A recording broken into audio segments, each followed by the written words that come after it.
সুপ্রিয় দর্শক, আসসালামু আলাইকুম।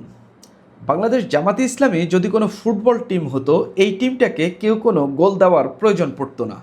তারা এতটাই খারাপ খেলে, কিংবা তাদের দলের খেলোয়াড়রা এতটাই খারাপ যে তারা নিজেরাই নিজেদের জালে বল জড়িয়ে দিত, অর্থাৎ নিজেরাই নিজেদেরকে গোল করতো, যেটাকে বলা হয় ওন গোল। যদি 12ই ফেব্রুয়ারি নির্বাচনের পর থেকে আপনি জামাতের কিছু কর্মকাণ্ড দেখেন, জামাত যতটা না অন্যের কারণে বিপদে পড়েছে, তার চেয়ে বেশি বিপদে পড়েছে দলের নেতাকর্মীদের কারণে। অর্থাৎ রাজনীতিতে এতটাই খারাপ খেলছে যে সরকার দলের চেয়ে বেশি বিতর্কিত হচ্ছে বিরোধী দল। সাংবাদিক পেটানো ধরেন, জামাতের একজন এমপি সংসদে দাঁড়িয়ে যেভাবে মিথ্যা কথা বললেন, নিজের জীবিত বাবাকে মেরে ফেললেন, সেটা জামাতের দু একজন এমপির বিরুদ্ধে অর্থ আত্মসাতের অভিযোগ উঠছে, সেটা আমির হামজার কর্মকাণ্ড আলাদা করে যদি বলি, তারপরে কবিতা পড়তে গিয়ে একজন যেভাবে উচ্চারণ করেছেন সেটা, অর্থাৎ জামাত নিজেরাই নিজেদেরকে বিপদে ফেলছে। সর্বশেষ সংসদে জামাত তুলোধুনো হয়েছে। এই বাজেট অধিবেশনের এই যে 17তম দিনে জামাতকে একেবারে তুলোধুনো করে ফেলেছে স্বরাষ্ট্রমন্ত্রী সালাউদ্দিন আহমেদ এবং বিএনপির মহাসচিব মির্জা ফখরুল ইসলাম আলমগীর। এই যে জামাত বিএনপির দুজন সিনিয়র মন্ত্রীর কাছ থেকে বা দুজন সিনিয়র নেতার কাছ থেকে যে বাসটা খাইলো, এটা কি তারা ইচ্ছা করে দিয়েছেন, নাকি এটা জামাত অর্জন করেছে? জামাতের আরেকজন সিনিয়র নেতাই এই বাসটা ঘুরিয়ে ফিরিয়ে জামাতের দিকে এনেছেন। তিনি এমন একটা বক্তব্য এর আগের দিন দিয়েছেন, যেই বক্তব্যের কারণে স্বরাষ্ট্রমন্ত্রীকে এই বক্তব্যটা দিতে হলো, এবং স্বরাষ্ট্রমন্ত্রীর বক্তব্যের পরপরই মির্জা ফখরুল ইসলাম আলমগীর জামাতকে আরেকটু বেশি করে তুলোধুনো করে ফেললেন। শেষ পর্যন্ত রক্ষার উপায় না দেখে জামাত ইসলামী সংসদের অধিবেশন বয়কট করলেন। কিন্তু এই যে কথাগুলো শুনলেন, তুলোধুনো হইলেন বা বাসটা যে খাইলেন, এটা কার কারণে খাইলেন? নিজেদের কারণে। অথচ স্বরাষ্ট্রমন্ত্রীর এরকম কোনো ইচ্ছাই ছিল না। আপনি যদি দেখেন, বেশ কিছুদিন আগে সংসদে একটা বক্তব্য দিয়েছিলেন বিএনপির এমপি, কিশোরগঞ্জ 4 আসন থেকে নির্বাচিত ফজলুর রহমান। তিনি বক্তব্যে জামাতকে ব্যাপক তুলোধুনো করেছেন, জামাতের অতীত নিয়ে কথা বলেছেন, জামাতের নেতাদের নিয়ে কথা বলেছেন, জামাতের আমিরকে নিয়ে কথা বলেছেন। এরপর স্বরাষ্ট্রমন্ত্রী দাঁড়িয়ে বললেন যে আমাদের যে এমপি বক্তব্য দিলেন তিনি অনেক ইতিহাসে সমৃদ্ধ, তবে আমরা এখন বর্তমানে আছি বা ভূগোলে আছি। জামাতকে যে এভাবে তুলোধুনো করলেন ফজলুর রহমান, সেটা তিনি পছন্দ করেননি, বা তিনি ওই কথার মধ্য দিয়ে যারা ফজলুর রহমানকে একটা বার্তা দিলেন এইভাবে সংসদের সামনে কথা না বলতে, মানে দলের অবস্থানটা তিনি জানালেন। সেই স্বরাষ্ট্রমন্ত্রী সালাউদ্দিন আহমেদ আমরা দেখলাম এবার জামাতকে বিদ্ধ করলেন, এমনভাবে বিদ্ধ করলেন যেটা আসলে জামাতের ফিরতি জবাব দেওয়ার মতো অবস্থান নাই। দু একটা জায়গা হয়তো দিতে পারে, এর বেশিরভাগ জায়গায় দেওয়ার অবস্থা নেই। এখন কথা হইল, এই যে জামাত বাসটা খাইলো, এটা আসলো কোত্থেকে? এটা আসলো 27শে জুন সংসদে যে অধিবেশন হয়েছিল, সেই অধিবেশনে জামাতের সিনিয়র নেতা কর্মপরিষদ সদস্য একটা বক্তব্য দিলেন, শাহজাহান চৌধুরী। তিনি বললেন, আমাদের চট্টগ্রামের কৃতি সন্তান স্বরাষ্ট্রমন্ত্রী, আজকে আমাদের চট্টগ্রামের একটা কথা এসেছে যে ফতোয়ার জন্য মাদ্রাসায় যেতে হয় না, সংসদে গেলেই হয়। তিনি এরকম করেই বলেছেন। তারপরে তিনি বললেন, স্বরাষ্ট্রমন্ত্রীর একটা বক্তব্যকে উদ্ধৃতি করেই বললেন যে উনি বলেছিলেন ইসলামী ব্যাংক ইসলাম নয়, জামাতে ইসলামী ইসলাম নয়, ফখরুল ইসলাম আলমগীরও ইসলাম নয়। এখন তিনি বললেন জামাতে ইসলামকে জানতে হলে 100 বছরের ইতিহাস জানতে হবে। মানে স্বরাষ্ট্রমন্ত্রীকে উদ্দেশ্য করেই তিনি বলছিলেন। সেই সময় স্বরাষ্ট্রমন্ত্রী সম্ভবত ছিলেন কিনা আমি জানি না সংসদে, তবে তিনি বলছিলেন জামাতে ইসলামীকে জানতে হলে 100 বছরের ইতিহাস জানতে হবে। জামাতে ইসলামী কি ইসলামী দল না অন্য কিছু, সেটা ফতোয়া দেওয়ার দরকার নাই। স্পষ্টত তিনি বলটা স্বরাষ্ট্রমন্ত্রীর কোর্টে দিয়ে দিলেন। তো স্বরাষ্ট্রমন্ত্রী ছাড় দেওয়ার ব্যক্তি নন, বিশেষ করে ব্যক্তিগত জায়গায় যখন বিষয়টা চলে আসছে তিনি ছাড় দেওয়ার ব্যক্তি নন। আমিও অ্যাজিউম করেছিলাম তিনি এটার পাল্টা জবাব দেবেন। তিনি জবাব দিয়েছেন 28 জুন সংসদে, তিনি এর তীব্র এবং কড়া জবাব দিয়েছেন। তিনি 9 জুন ওই বক্তব্য দিলেন যে ইসলামী ব্যাংক ইসলাম নয়, জামাতে ইসলামী ইসলাম নয়, মির্জা ফখরুল ইসলাম আলমগীর ইসলাম নয়। অর্থাৎ শুধু ইসলাম নামটা থাকলে ইসলাম হয়ে যায় না, তিনি এটা মিন করেছেন। তিনি সেখানে বলেছেন কিভাবে জামাত ইসলামী ইসলাম নয়, এর কিছু ব্যাখ্যা তিনি দিয়েছেন। জামাত পারলে এর পাল্টা জবাব দিয়ে এগুলো খণ্ডন করুক।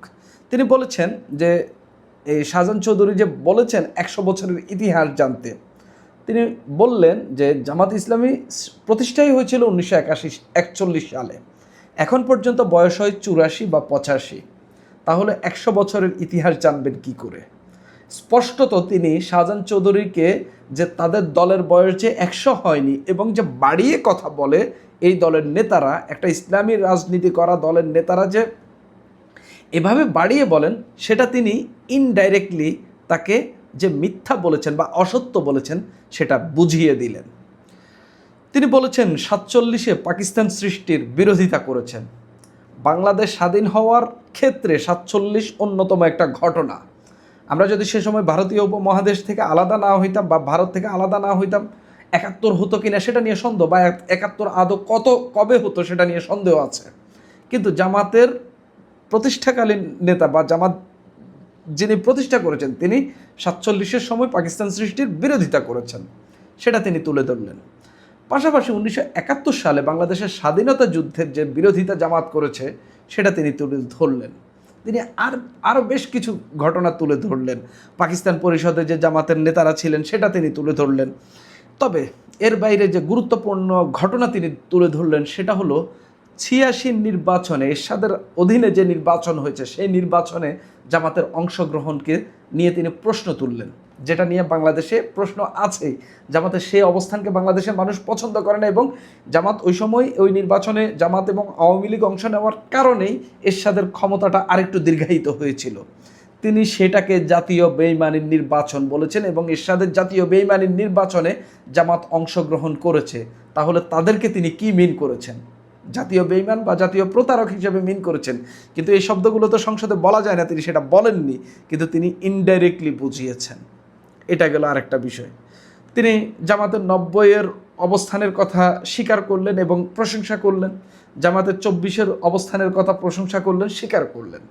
কিন্তু 96-তে যে আওয়ামী লীগের সঙ্গে মিলে বিএনপির পতন ঘটাতে চেয়েছিল সেটা নিয়ে তিনি প্রশ্ন তুলেছেন।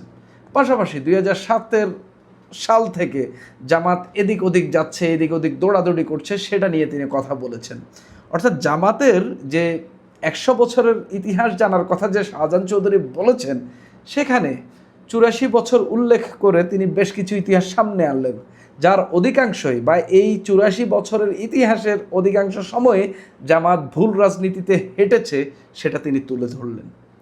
মানে এর চেয়ে বড় লজ্জাজনক আঘাত কি হইতে পারে জামাতের জন্য? মানে জাস্ট আপনি আপনার দলের একজন দাঁড়িয়ে বললেন জামাতকে জানতে হলে 100 বছরের ইতিহাস জানতে হবে, এরপর আপনি যেটা শুনেছেন সেটা আসলে নেওয়ার মতো না, আসলেই নেওয়ার মতো না। তারপরে তিনি এলেন জামাতের যে ইসলামী শাসন কায়েম করবে কিনা সেই অবস্থান সম্পর্কে। তিনি ডাক্তার শফিকুর রহমানের রেফারেন্স দিলেন, তাদের আমির। তারপরে নায়েবে আমির আবদুল্লাহ মোহাম্মদ তাহেরের রেফারেন্স দিলেন নির্বাচনের আগে, যে তারা যেটা বলেছিলেন যে জামাত ইসলামী শাসন ব্যবস্থা কায়েম করবে না। তাহলে যারা ইসলামী শাসন ব্যবস্থা কায়েম করবে না তারা কিসের ইসলামী দল? এরকম প্রশ্ন তিনি তুলে ধরেছেন। এরপরে তিনি জামাতের ইশতেহার সামনে আনলেন। জামাতের ইশতেহার সামনে আইনা বললেন যে হচ্ছে এখানে কোথায় লেখা আছে যে আপনারা ইসলামী শাসন ব্যবস্থা কায়েম করবেন। তারপরে যে আপনারা যে ইসলামী ব্যাংকিং ব্যবস্থার পক্ষে, এটা এখানে কোথায় লেখা আছে সেটা নিয়ে তিনি প্রশ্ন তুলেছেন। বাংলাদেশের শিক্ষা ব্যবস্থা নিয়ে জামাতের অবস্থান কি সেটা নিয়ে তিনি প্রশ্ন তুলেছেন। আমি মনে করি না যে এগুলার পরে জামাতের আর কোনো জবাব আছে। স্বরাষ্ট্রমন্ত্রী বসলেন, এরপরে উঠলেন মির্জা ফখরুল ইসলাম আলমগীর, স্থানীয় সরকার, পল্লী উন্নয়ন ও সমবায় মন্ত্রণালয়ের মন্ত্রী এবং বিএনপির মহাসচিব। তিনি জামাত কেন ক্ষমা চায়নি সেটা নিয়ে প্রশ্ন তুললেন এবং স্পষ্টত বললেন যে আপনারা ক্ষমা চাইলে আপনাদের রাজনীতিটা আরও সহজ হয়ে যাবে। মানে জাস্ট একটু আগে শুনলেন স্বরাষ্ট্রমন্ত্রীর কাছ থেকে যে কেন আপনারা ইসলামী দল নয় সেটার ব্যাখ্যা তিনি দিলেন এবং যেই ব্যাখ্যার অধিকাংশই আসলে আপনার পাল্টা জবাব দেওয়ার অবস্থা আপনার নাই। এরপরে আইসা মির্জা ফখরুল ইসলাম আলমগীর বলা শুরু করলেন, আপনি 71-এর অবস্থান নিয়ে আপনি এখনও ক্ষমা চাইলেন না, ক্ষমা চাইলে আপনার রাজনীতি সহজ হয়ে যাবে, রাজনীতির আরেকটা ট্রাম্প কার্ড ইউজ করে ফেললেন। মানে জামাত পালাবে কোথায়, যাবে কোথায়? এই যে জামাত, এই কথাটা আমি যেটা ফজলুর রহমানের যে প্রসঙ্গটা টানলাম, বিএনপির আরও অনেকেই জামাতের বিরুদ্ধে এই কথাগুলো বলতে চায়, কিন্তু সংসদ বা বিএনপি সিনিয়র নেতারা এটা প্রমোট করেন না বা বলতে চান না। কিন্তু আমরা দেখলাম জামাত নিজে আইসা নিজে বলে কয়ে এই কথাগুলো তলে পড়লেন। তাহলে আমি যে ওন গোলের কথা বলেছি, জামাত যদি একটা ফুটবল টিম হইতো তাদেরকে কি কেউ গোল দেওয়া লাগতো? এই যে এই গোলটা খাইলো শাহজাহান চৌধুরীর মতো একজন সিনিয়র নেতার এরকম বক্তব্যের কারণে। আমি মনে করি না যে এই জামাতের যদি কোনো জুনিয়র নেতা এই বক্তব্যটা দিতেন, বিএনপি এভাবে রিয়্যাক্ট করতে, এটা আমার কাছে মনে হয় না। শুধুমাত্র শাহজাহান চৌধুরী বক্তব্যটা দিয়েছেন বিদায় তিনি এই স্বরাষ্ট্রমন্ত্রী এবং মির্জা ফখরুল ইসলাম আলমগীর এই রিয়্যাক্টটা করেছেন। তিনি আরেকটা কথা বলেছেন স্বরাষ্ট্রমন্ত্রী, ওই যে শাহজাহান চৌধুরী যে নির্বাচনের আগে বলেছিলেন যে সূর্য আমার জন্য দাঁড়িয়ে থাকে, এটা কি ধরনের ইসলাম বা এই সম্মান খোদা তাকে দিয়েছেন, এটা নিয়েও তিনি প্রশ্ন তুলেছেন। অর্থাৎ কোনো জবাব দেওয়ার মতো অবস্থা আমি মনে করি না যে আছে জামাত ইসলামের। এই যে জামাত ইসলামী যে বিরোধী দল মানুষের কাছে প্রিয় পাত্র হয়ে উঠবে, রাজনৈতিক দলেরগুলোর মধ্যে সবচেয়ে পছন্দের দল হয়ে উঠবে, সেই বিরোধী দল একের পর এক এমন ব্ল্যান্ডার করছে, নিজেদের জালে নিজেরা এমনভাবে গোল দিচ্ছে যে সরকার দল এর চেয়ে মোটামুটি ভালোই জনপ্রিয়। বরঞ্চ সরকার দলকে মানুষ এর চেয়ে ভালোভাবেই দেখছে যতটা না বিরোধী দল করছে। আপনি যদি দেখেন এখন পর্যন্ত অন্তত 5 জন এমপি জামাতের যারা বিতর্কিত হয়ে পড়েছেন, আমি গতকালই আমার একটা ভিডিওতে 4 জনের অবস্থান আমি দেখিয়েছি, কিন্তু আজকে নতুন করে আরেকজনের দেখলাম যিনি হচ্ছে এই যে সরকারি অর্থ কিভাবে নিজের করে নিচ্ছেন বা নিজের পরিবারের লোকজনের আশপাশ আত্মীয় স্বজনকে দিচ্ছেন সেটা নিয়ে একটা রিপোর্ট দেখলাম। যদি আরও 2-1 জন পাই আমি আলাদা আরেকটা ভিডিও বানাবো। কিন্তু জামাতের কাছ থেকে মানুষ এটা আশা করেনি। জামাত মানুষের পক্ষে অবস্থান নেবে এবং মানুষের পক্ষে রাজনীতি করবে, সেই জায়গায় দেখা যাচ্ছে না, বরং তারা সরকার দলের চেয়ে নিজেরাই বেশি বিতর্কিত হয়ে উঠছেন, এমন কর্মকাণ্ডই করছেন। সুপ্রিয় দর্শক, এখন এই পর্যন্তই।